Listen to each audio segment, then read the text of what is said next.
What's up, guys? It's the weekend. I'm jumping here in the office and I happen to notice that one of my tanks down in the bottom corner there, the leaves on the plants are starting to become kind of nutrient deprived. So I then know that I have to add something to the substrate because they're a root plant for the most part. They're Amazon swords. And I have to give them some root tabs because that's one of the main ways to give your plants some nutrients in the substrate. But first, let's talk about some updates. You guys probably remember that the flower horn a couple days broke down this barrier and battled the Midas. And if we're being honest, the Midas kind of kicked its butt. But on the flip side, the flower horn was pretty beat up. He's looking a lot better. It's been 3 days later. You can see he's healing here. He is back to himself as being a savage. There was a little tiny fungus coming down on the bottom of his lip I was a little worried about, but for the most part, he's doing a heck of a lot better. Also, this tank below here, this 75 gallon, I still have no idea what I want to do with. What should I do? Hit up the comment section. Let me know, should I do a planted tank in here? Should I do more cichlids? I don't know.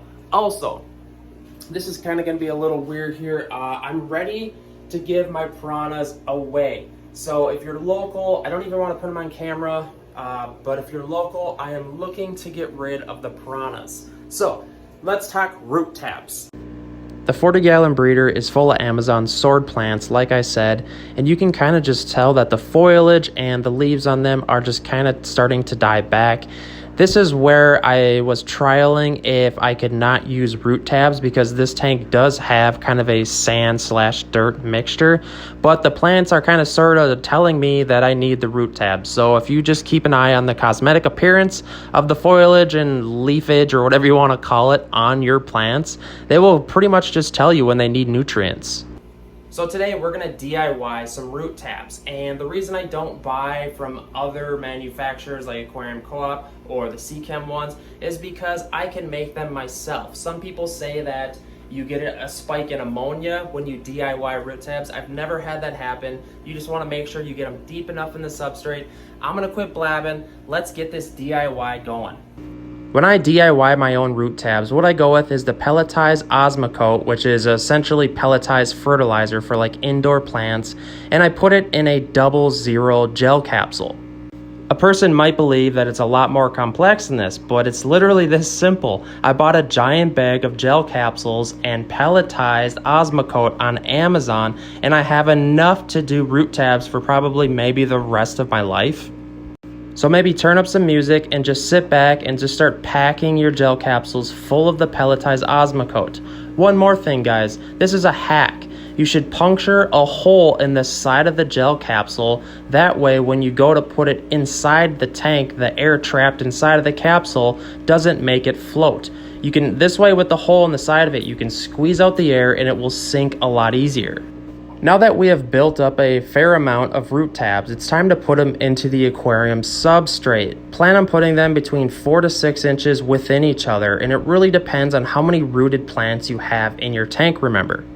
When it comes down to actually inserting the root tabs into your substrate, I like to use a giant pair of tweezers, and it really helps if you can get a pair that is dipped in plastic because the gel capsule, when it gets wet, is super slippery.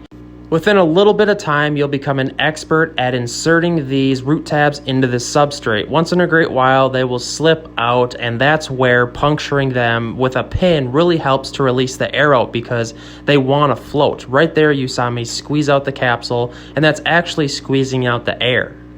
Like I was saying before, the number one complaint when it comes to DIY root tabs is that sometimes they give off an ammonia inside your tank.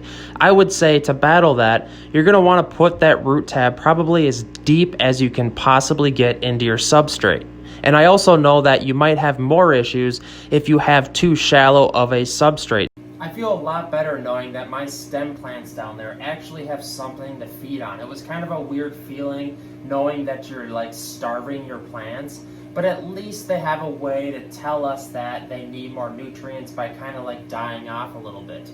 Let me know in the comment section if you've had a bad experience with some DIY root tabs. I know all the common complaints are I don't like to sit there and take all the time to put them together. They're literally a couple dollars to buy. Ammonia spikes in the water. I've never had any of these issues though. I mean, to save a couple extra bucks, I have the time to put these together. You know what I mean? I'm a DIY Nazi. If I can save $1, guys, I'm rambling. Hit up the comments. Make sure to like this vid, subscribe. Woo-hoo!